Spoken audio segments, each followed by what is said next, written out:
ನಮಸ್ಕಾರಗಳು. ಸ್ಮಿತಾಸ್ ಮ್ಯಾಜಿಕ್ ಹ್ಯಾಂಡ್ಸ್ಗೆ ನಿಮಗೆಲ್ಲರಿಗೂ ಸ್ವಾಗತ.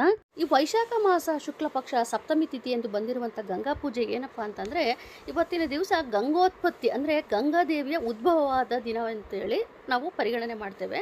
ಹಾಗಾಗಿ ಇವತ್ತೊಂದು ವಿಶೇಷವಾಗಿ ಮನೆಯಲ್ಲಿ ನೀವು ಗಂಗೆಯನ್ನು ಇಟ್ಟು ಪೂಜೆ ಮಾಡೋದ್ರಿಂದ ತುಂಬಾ ಒಳ್ಳೆಯದಾಗ್ತಾ ಹೋಗುತ್ತದೆ. ಅದ್ರ ಬಗ್ಗೆ ಇವತ್ತು ನಾನು ನಿಮಗೆ ಸಂಪೂರ್ಣವಾಗಿ ಮಾಹಿತಿ ಕೊಡ್ತಾ ಹೋಗ್ತೇನೆ. ಈ ಗಂಗಾ ಪೂಜೆ ಇರುವಂಥದ್ದು ವೈಶಾಖ ಮಾಸ ಶುಕ್ಲ ಪಕ್ಷ ಸಪ್ತಮಿ ತಿಥಿಯಂದು 22ನೇ ತಾರೀಕು ಬುಧವಾರ ರಾತ್ರಿ 10:50 ಪ್ರಾರಂಭವಾಗಿರುವಂಥದ್ದು. 23ನೇ ತಾರೀಕು ಗುರುವಾರ ರಾತ್ರಿ 8:50 ಮುಕ್ತಾಯವಾಗುತ್ತದೆ. ನಾವು ಆಚರಣೆ ಮಾಡಬೇಕಾಗಿರುವಂಥದ್ದು 23ನೇ ತಾರೀಕು ಗುರುವಾರ. ಹಾಗೆಯೇ ತುಂಬ ಜನ ಏನಪ್ಪ ಅಂತಂದರೆ ತೀರ್ಥಕ್ಷೇತ್ರಗಳಿಗೆ ಹೋಗಿ ಅಲ್ಲಿ ನದಿ ಸ್ನಾನವನ್ನು ಮಾಡಿಕೊಂಡು ಹಾಗೆಯೇ ಅಲ್ಲೇ ಗಂಗೆ ಪೂಜೆ ಅಂದರೆ ಚಿಕ್ಕದಾದ ಒಂದು ಕಳಸವನ್ನು ಇಟ್ಟು 5 ಒಂದು ಕಲ್ಲುಗಳನ್ನು ಇಟ್ಟು ನೀವು ಒಂದು ಮಂಗಳಾರತಿ ಮಾಡ್ಕೊಂಡು ಪೂಜೆ ಮಾಡಿಕೊಂಡು ಆಮೇಲೆ ಜೊತೆಯಲ್ಲಿ ಒಂದು ದೀಪವನ್ನು ನೀವು ನದಿಯಲ್ಲಿ ಹರಿದು ಬಿಡೋದ್ರಿಂದ ನಿಮ್ಮ ಒಂದು ಕಷ್ಟಗಳೆಲ್ಲವೂ ಕೂಡ ಪರಿಹಾರ ಆಗ್ತಾ ಹೋಗುತ್ತದೆ. ಗಂಗಾ ನದಿ ಭೂಲೋಕಕ್ಕೆ ಬಂದ ದಿನವಾಗಿರುತ್ತದೆ. ಗಂಗಾದೇವಿ ಸ್ವರ್ಗದಿಂದ ಭೂಮಿಗೆ ಬಂದದ್ದು ಭಗೀರಥ ಮಹರ್ಷಿಯ ತಪಸ್ಸಿನ ಫಲವಾಗಿರುತ್ತದೆ. ಹಾಗಾಗಿ ಈ ದಿವಸ ಗಂಗಾ ತಾಯಿ ಅಂದರೆ ಆ ಗಂಗೆ ಇಟ್ಟು ನಾವು ಪೂಜೆ ಮಾಡೋದ್ರಿಂದ ಪಾಪನಾಶಿನಿ ಮತ್ತು ಮೋಕ್ಷದಾಯಕಿ ಅಂತಲೂ ಕೂಡ ನಾವು ಪೂಜೆ ಮಾಡ್ತೇವೆ. ಈ ವೈಶಾಖ ಮಾಸದಲ್ಲಿ ನಾವು ಈ ಸಪ್ತಮಿ ದಿವಸ ಬಂದಿರುವಂಥ ಗಂಗಾ ಪೂಜೆ ಮಾಡೋದ್ರಿಂದ ತುಂಬಾ ಪುಣ್ಯಕರವಾಗಿರುತ್ತದೆ ಅಂತಲೂ ಕೂಡ ಹೇಳಲಾಗುತ್ತದೆ. ಹಾಗಾಗಿ ಈ ಗಂಗಾದೇವಿ ನಾವು ಏನಪ್ಪ ಅಂತಂದರೆ ನಮ್ಮ ಒಂದು ಪಾಪಗಳನ್ನು ನಿವಾರಣೆ ಮಾಡಿಕೊಳ್ಳುವಂಥದ್ದು, ಜೊತೆಯಲ್ಲಿ ನಮ್ಮ ಹಣಕಾಸಿಂದಾಗಿರ್ಬೋದು, ಆರೋಗ್ಯ ನಿವಾರಣೆ ಮಾಡಿಕೊಳ್ಳುವಂಥದ್ದಾಗಿರ್ಬೋದು, ಮನಃಶಾಂತಿಗೋಸ್ಕರ ನಾವು ಈ ಒಂದು ಗಂಗಾ ಪೂಜೆಯನ್ನು ಮಾಡೋದ್ರಿಂದ ತುಂಬಾ ಒಳ್ಳೆಯದಾಗುತ್ತೆ. ಜೊತೆಯಲ್ಲಿ ಜನ್ಮಾಂತರದ ಪಾಪಗಳು ಕೂಡ ಕಡಿಮೆ ಆಗುತ್ತದೆ ಅಂತಲೂ ಕೂಡ ಹೇಳಲಾಗುತ್ತದೆ. ಇವತ್ತಿನ ದಿವಸ ನೀವು ಪೂಜೆ ಮಾಡೋದ್ರಿಂದ ಪಾಪ ಪರಿಹಾರ ಆಗೋ ಜೊತೆಲಿ ಹಣದ ಸಮಸ್ಯೆ ನಿಧಾನವಾಗಿ ಕಡಿಮೆ ಆಗ್ತಾ ಹೋಗುತ್ತದೆ, ಮನಸ್ಸಿಗೆ ಶಾಂತಿ ಸಿಗುತ್ತದೆ. ಮನೆಯಲ್ಲಿ ಒಂದು ಪವಿತ್ರತೆ ಅಂದರೆ ಒಂದು ನೆಗೆಟಿವಿಟಿ ಏನಿರುತ್ತೋ ಅದು ಕಡಿಮೆ ಮಾಡಿಕೊಂಡು ನಮ್ಮ ಮನೇಲಿ ಯಾವಾಗಲೂ ಕೂಡ ಒಂದು ಧನಾತ್ಮಕತೆಯಿಂದ ಇರ್ತದೆ. ಈಗ ಬನ್ನಿ ನಾನು ನಿಮಗೆ ಪೂಜೆ ಸಮಯವನ್ನು ತಿಳಿಸ್ಕೊಡ್ತೇನೆ. ಪೂಜೆ ಅಂದರೆ ಯಾವ ರೀತಿ ಮಾಡಬೇಕಪ್ಪ ಅಂತಂದರೆ, ಈಗ ನೀವು ಗುರುವಾರದ ದಿವಸ ಯಾವ ರೀತಿ ನೀವು ಮನೆಯಲ್ಲಿ ಪೂಜೆ ಮಾಡ್ಕೊಳ್ತೀರೋ, ದೇವರ ಎಲ್ಲ ಕ್ಲೀನ್ ಮಾಡಿಕೊಂಡು ಪೂಜೆ ಮಾಡ್ಕೊಳ್ಳೋವಂಥದ್ದು. ಹಾಗೆ ಇವತ್ತು ಗುರುವಾರನೂ ಕೂಡ ಆಗಿರೋದ್ರಿಂದ ಆ ಗುರುವಾರದ ದಿವಸ ನೀವು ಆದಷ್ಟು ರಾಘವೇಂದ್ರ ಸ್ವಾಮಿ ಪೂಜೆ ತುಂಬ ಜನ ಮಾಡ್ತಾ ಇರ್ತೀರಿ.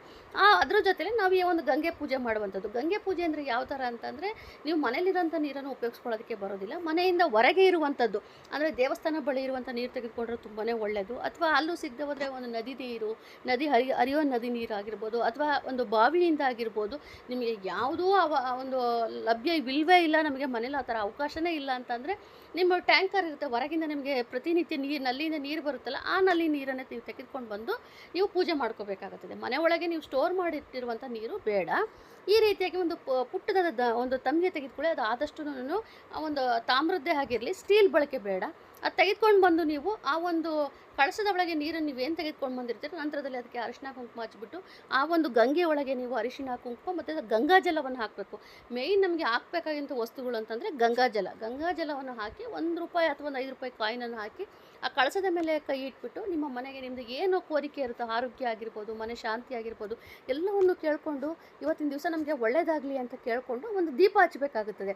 ಹಾಗೆಯೇ ಒಂದು ಮಂತ್ರ ಅಂತ ಬಂದಾಗ ಎಷ್ಟು ಸರಿ ಹೇಳ್ಕೋಬೇಕು ಆ ಕಳಸದ ಮೇಲೆ ಕೈ ಇಟ್ಟಾಗ ಅಂತಂದರೆ, ಓಂ ಗಂಗಾಯ ನಮಃ, ಓಂ ಗಂಗಾಯ ನಮಃ, ಓಂ ಗಂಗಾಯ ನಮಃ ಅಂತೇಳಿ 11 ಬಾರಿ ಅಥವಾ 21 ಬಾರಿ ಅಥವಾ 108 ಬಾರಿ ನೀವು ಅದನ್ನ ಹೇಳ್ಕೊಂಡು ನಂತರದಲ್ಲಿ ಒಂದು ಈ ಒಂದು ಗಂಗೆ ಪೂಜೆಗೆ ಆದಷ್ಟು ಬಿಳಿ ಹೂವನ್ನೇ ಉಪಯೋಗಿಸ್ಕೊಳ್ಳಿ. ಮಲ್ಲಿಗೆ ಹೂವು ಆಗಿರ್ಬೋದು, ಕಾಕಡ ಹೂವು ಆದರೂ ಪರವಾಗಿಲ್ಲ, ಒಂದು ಆದಷ್ಟು ಬಿಳಿ ಹೂವನ್ನೇ ಉಪಯೋಗಿಸ್ಕೊಂಡ್ರೆ ತುಂಬಾ ಒಳ್ಳೆಯದು. ಈಗಾಗಲೇ ಹೇಳಿದ್ದೀನಿ, ಅರಿಶಿನ ಕುಂಕುಮ, ಅಕ್ಷತೆ ಮತ್ತು ಆ ಕಳಸದ ಒಳಗೆ ಸ್ವಲ್ಪ ಮಟ್ಟಿಗೆ ಹಾಲು ಮತ್ತು ಬೆಲ್ಲವನ್ನು ಹಾಕಬೇಕಾಗತ್ತೆ. ಹಸಿ ಹಾಲೇ ಹಾಕಬೇಕು. ಹಸಿ ಹಾಲು ಬೆಲ್ಲವನ್ನು ಹಾಕಿ ನಂತರದಲ್ಲಿ ನೀವು ಆ ಒಂದು ಪೂಜೆಯನ್ನು ಮಾಡಿಕೊಂಡು ನೆಕ್ಸ್ಟ್ ಡೇ ಅಂದರೆ ಶುಕ್ರವಾರ ದಿವಸ ಆ ನೀರನ್ನು ತೆಗೆದು ನೀವು ಒಂದು ತುಳಸಿ ಗಿಡಕ್ಕೆ ನೀವು ಮನೆ ಮುಂದೆ ಅಂತಂದರೆ ಹೊರಭಾಗದಲ್ಲ, ನಿಮ್ಮ ಮನೇಲಿ ಒಂದು ಯಾವುದೇ ಒಂದು ಗಿಡಗಳಿಗೆ ನೀವು ಹಾಕಬಹುದು.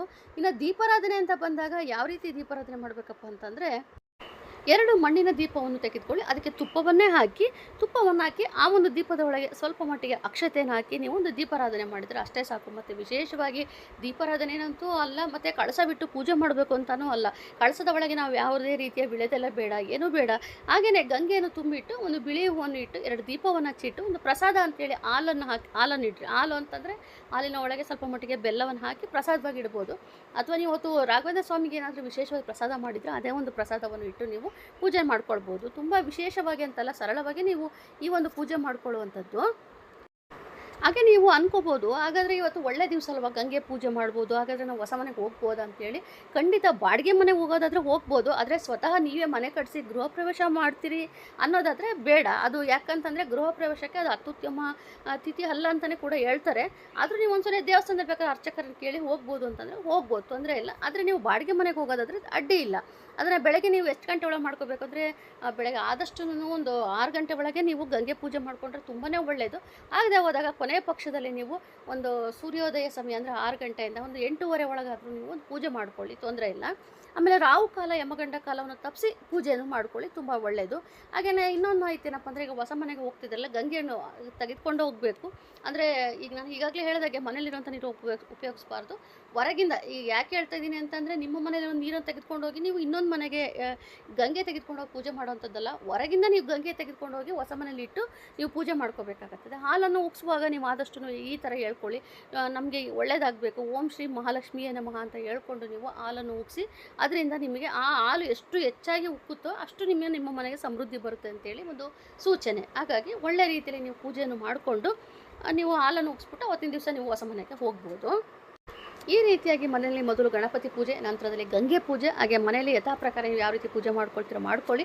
ತುಂಬಾ ವಿಶೇಷವಾದದ್ದು. ಎಲ್ಲರೂ ಕೂಡ ಒಳ್ಳೆಯದಾಗಲಿ. ಹಾಗೆ ಇವತ್ತಿನ ಒಂದು ವಿಡಿಯೋ ನಿಮಗೆ ಇಷ್ಟವಾಗಿದ್ದಲ್ಲಿ ದಯವಿಟ್ಟು ಆದಷ್ಟು ಶೇರ್ ಮಾಡಿ, ಲೈಕ್ ಮಾಡಿ, ಕಮೆಂಟ್ ಮಾಡಿ, ಹಾಗೆಯೇ ಸಬ್ಸ್ಕ್ರೈಬ್ ಮಾಡ್ಕೊಳ್ಳಿ. ಇವತ್ತಿನ ದಿವಸ ಗಂಗಾದೇವಿ ಸ್ವರ್ಗದಿಂದ ಭೂಮಿಗೆ ಬಂದಂಥ ದಿನ ಆಗಿರ್ತದೆ. ಹಾಗಾಗಿ ಎಲ್ಲರೂ ಕೂಡ ಗಂಗೆ ಪೂಜೆ ಮಾಡಿಕೊಂಡ್ರೆ ತುಂಬಾ ಒಳ್ಳೆಯದು. ಸೊ ಇವತ್ತು ನಾನು ನಿಮಗೆ ತಿಳಿಸ್ಕೊಟ್ಟಿರೋಂಥ ಮಾಹಿತಿಗೆ ಇವತ್ತಿನ ಒಂದು ವಿಡಿಯೋ ಇಷ್ಟವಾದರೆ ದಯವಿಟ್ಟು ಆದಷ್ಟು ಶೇರ್ ಮಾಡಿ, ಲೈಕ್ ಮಾಡಿ, ಕಮೆಂಟ್ ಮಾಡಿ, ಹಾಗೆಯೇ ಸಬ್ಸ್ಕ್ರೈಬ್ ಮಾಡ್ಕೊಳ್ಳಿ. Thank you.